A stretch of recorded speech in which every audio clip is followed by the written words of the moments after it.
AI has changed the speed of coding, but the challenges don't stop there. In our last video, we started exploring how to move away from purely probabilistic prompting and toward a system where you define the rules first using formal specs. We've already covered how to set up the contract and target the generation. But if you stop there, you're still left with the burden of manual verification. Today, we are going to close that loop. I am going to show you how to turn your specs into an automated testing engine and why this shift is actually the key to protecting your company's intellectual property. If you haven't watched that video yet, I highly recommend checking it out first to see how we set up the foundation. And while you're there, make sure to subscribe to our channel so you don't miss all the AI and tech insights we share. Ready? Let's pick at step 4. Step 4. Automated testing. This step is what makes this a closed loop, not just a better workflow. Use the same spec to generate integration tests. Tools like schemathesis for OpenAI or custom test harnesses driven by your Pydantic schemas. Now, your CI/CD pipeline has a ground truth to test against. If the AI-generated code fails a test against the spec, it is automatically discarded.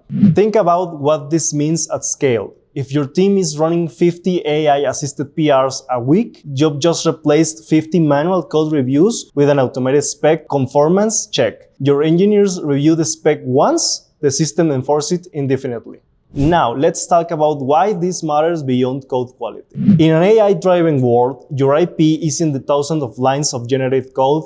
Any model can do that. Your IP is the specification. It's your business rules, your data models, and your architectural decisions. The code is just a build artifact. If a better model comes out tomorrow, teams with a spec can migrate their entire code base in hours. Teams built on prompts are locked in, not by a vendor, but by the fact that no one documented the reasoning behind their software. Beyond that, prompt first is cheap today, but expensive tomorrow. It shows up in your QA spend and engineering attrition. Spec-driven development is an upfront investment that makes every downstream phase structurally faster. The teams that invest in specs today are the ones who can still move fast in 2 years. Back to that client animation at the start. When we went in to rescue that project, the first thing we did was reconstruction.